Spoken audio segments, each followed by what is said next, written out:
So tell me some other things about you that's not about your baits that you make.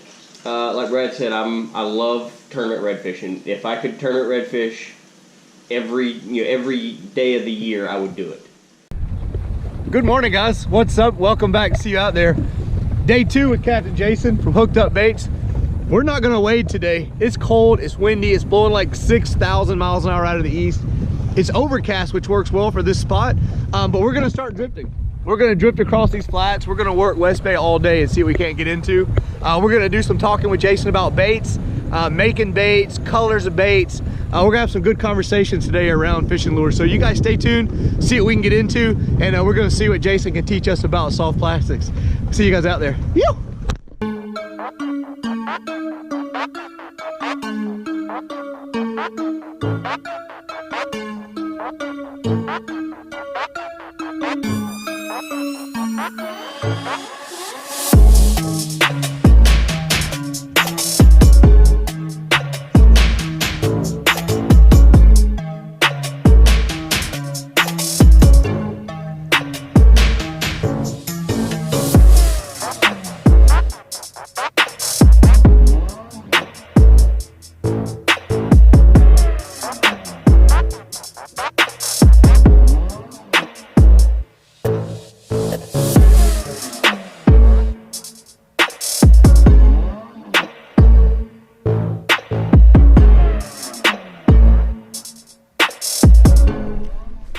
Guys, so yesterday we went fishing.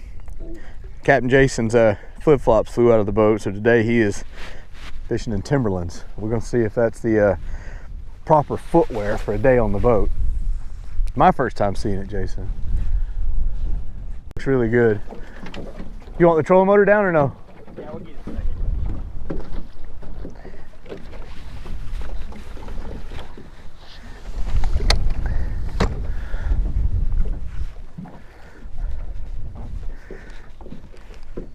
Speed, because I'm not having to reel the whole time to keep up with the drift. Usually on the Elephant I have to keep a constant reel to stay in touch with the lure, which isn't the case right now.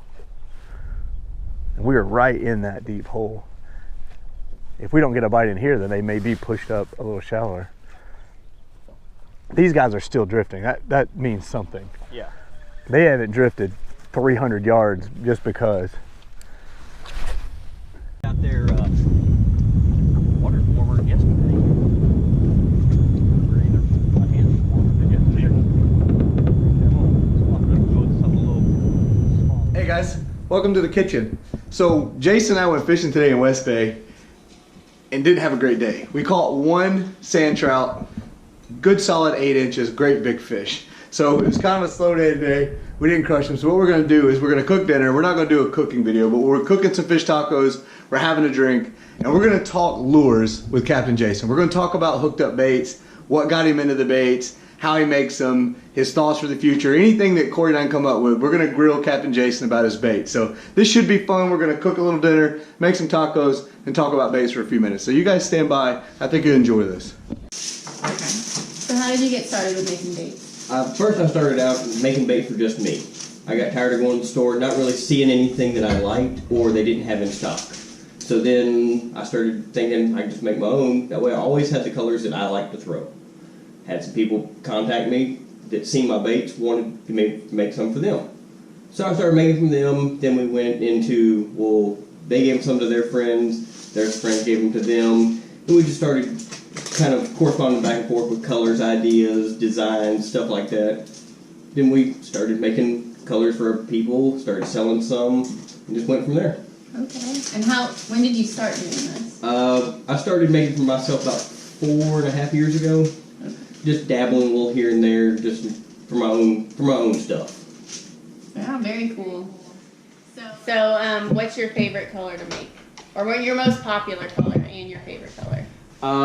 Most popular is probably pearl white. Thanks to Brad. Yeah, he's turned everybody onto it, and everybody seems to love it.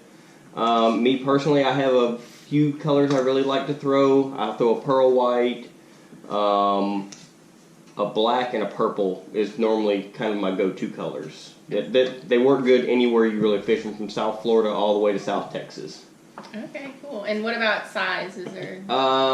It's really dependent on the day. You like a larger profile bait. You Yes, like the 5-inch bait. sight fishing. I like a bigger bait because normally sight fishing fish are a lot more active. So I throw a bigger bait in front of them to kind of get them fired up, and they normally won't turn a bigger bait down. So you guys that don't know and haven't heard me mention before, Jason is an avid red fisherman and fishes the IFA circuit pretty heavily. Before the IFA kind of got shut down. Yeah, they shut down operations as of the beginning of this year. So Jason's a very experienced tournament angler. So these lures were kind of derived from years and years of fishing tournaments, and that's kind of where they came from. And so that's kind of his experience of sight fishing. I think I'm the oddball that kind of throws that smaller size. I think a lot of your clients prefer a larger profile bait. Yes, and some days fish don't like a bigger bait, so I'll move down to a smaller bait using the Elephants Eat Peanuts series. And normally it works out pretty well for that. What do you see? What is your plans for the company? Do you want to keep this at a low level, make baits, or you want to turn this into big business? What's your plans for hooked up baits? Right now, I'm owner, operator, production, shipping, receiving, customer service. I'm a one-man band. Right. So I'd like to grow it bigger, but that would require having somebody help me out. So working a full-time job and doing this, it makes it a little hectic sometimes. Right, for sure. So from start to finish, how long does it take you to make? From raw plastic to bagging them, I can have a bag of the smaller mud minnows done in probably 20-30 minutes. Really? Okay. And how many do you make at a time? My mold holds 6. That's why we package them in 12. So it's 2 mold pulls, and so I don't have an odd number of baits. Okay. And so you designed your mold, or? Yes. Our swim baits, I designed both of them 100% from the ground up. That was my ideas, and kind of what I saw in baits that I liked. I took some out of baits that I liked and kind of made my own design from there. Okay, very cool. So has anyone ever contacted you and had an idea of their own color and? A bunch of people have that they saw a color that, like, from other manufacturers that they really liked, but the color was too dark or too light or something. They wanted, like, one color they would like, but they wanted a different color glitter in it. Just something they could, because we do a lot of custom stuff for people where it's hey, I want this color but with this glitter in it.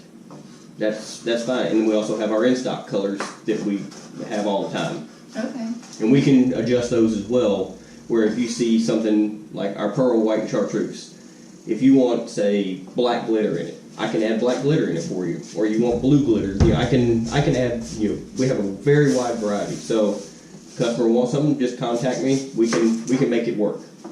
So if I contact you and I want a pearl white chartreuse tail and I want a holographic blue glitter in it, and that's not your standard color, if I call and ask for that color, is there an upcharge for a custom order? Nope. Same charge? Yes, because I have everything that I have. If I don't have it, then we can make something work. We can come to a compromise. We can work out something. If I don't have it, I can normally have have that color glitter in less than a week. Right, because you're putting a lot of baits in your bags. You're putting a dozen baits in each bag. Yes. So that makes it cost efficient. You're not charging an upcharge for custom combinations. That's something you don't hear of too much in the bait business, because usually it's, here's what's in the bag, 6 to 8 baits. It is what it is. If I don't have the color you like, I'm sorry. That's actually very cool. For me, customers always come first. Customer service is always my big thing. If a company gives me good customer service, I'm going to go back to that company. So that's kind of my mantra of going to customer service and helping the customer out, so that they know that if something's wrong, they can always come to me and I'll make it right. A tough question for you now. You're a Florida boy, right? Mm-hmm. You're in Texas now. Mm-hmm. Baitcaster or spinning reel? Both. and explain your thoughts, because I'm having trouble with these bait casters. I know you like them. I saw you throw them for 2 days. I got to know why, brother. I like a bait caster just because with a bait caster I can get a different reel with a different gear ratio, so I can change my retrieve, I can change my presentation.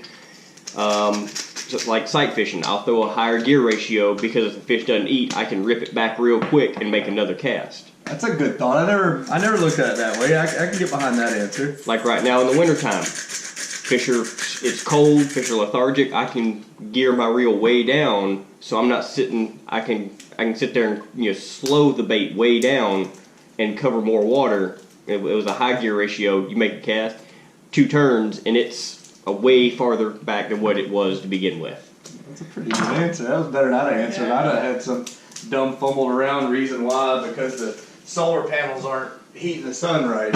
And spinning reel, most of the time, the only time I throw a spinning reel is when I throw a popping cork. Sacrilege. I can't believe you've given up.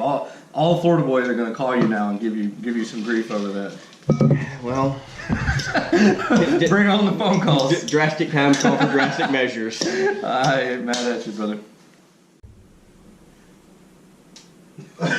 Always want to do that. Action! You forgot the low. I've always wanted to say action. All right, next question. Go for it. Okay, so I want to bring it back to Brad's previous question about making these and expanding your business. It's a hobby right now, Yes. so if you expand your business, would it still be kind of a hobby, or? No, because I would much rather work a little harder and make more baits to see people happy and go out and catch fish. My baits may get somebody's kid their first fish, which is amazing because you'll never forget that. You never forget what you caught it on, where you caught it on, and who you were with. So I would much rather work harder to have people happy with things and make people's lives happy than, a little bit of extra free time. Okay. So tell me about costs and lead time. We're, like I said, we're a one-man band, so our overhead numbers and stuff like that are a lot lower than our competitors because I don't have to, it's just me. So I can make them a lot cheaper than a lot of my competitors. I'm not trying to undercut them, it's just, like I said, it's a hobby and I like seeing people fish my baits. So we've priced ours down competitively. So for $7 you can get a 12-pack of mud minnows, which is, in my opinion, it's pretty cheap for a soft plastic. Yeah, for a dozen lures, absolutely. I mean, that's a lot of lures that come in those bags. $7, that's pretty solid. And we try to, if you order, because I'm not home, but if you order when I'm home, I will try my best to get you your order out the next morning. Because you pour to order, right, Jason? Yes. You don't have them. As of right now, I am pouring to order, just to kind of keep from stock piling up and nothing going out the door. Right, absolutely. Do you notice that most of your customers are from Texas and Florida? Most of my I would say about 95% of my customers are Texas based. Just because everybody here, I'm in Fort Worth, so it's easier to get baits in my hands of my customers that are local to me. Right. So that would obviously shorten the lead time. Yes. And my shipping's a little bit higher, but it's with the uncertainty of shipping right now, I ship it as fast as with priority, that way I can get it there a little bit quicker. Okay. So Jason, I got one question for you, brother. Okay. I've mentioned it before on our videos. I've mentioned it when we first started using your baits and when we started working with you. You are a military veteran. Yes, sir. Veteran-owned company. Yes, sir. And you are a combat veteran. Yes, sir. You did deploy. So you're in the best branch of the military, the Army. Yes. So tell me about your career. Who'd you serve with? What was your job? What did you do? And do you miss it? I was a 11 Charlie, which is an indirect fire infantryman, which is a mortarman. Stationed at Fort Bliss out in El Paso for 3 years. Deployed to Afghanistan for OEF 12 and 13. Was with 6-1 Cav with 1st Armor out of Fort Bliss. I miss it, but I don't miss it. I don't miss it because of the schedule. Some days you get off at noon, other days you don't go home till the next day. Yeah, absolutely. That's the only thing I don't miss. The thing I miss the most is hanging out with my guys. The camaraderie. Yeah, when they say it's a brotherhood, it's a very big brotherhood. It's a small community, but the brotherhood extends throughout the whole branch. Right. It's not just the guys in your squad or your platoon. Yeah. You meet another guy and he served in the Army and he deployed. Right now you got his back. Immediately you got his back. And if he does the same job, now you have an even closer bond with them because you know. Incoming. Sorry, I had to sneeze. You know how each other you did the same thing, right. So you have that even closer bond with each other. You speak the same language. Mm-hmm.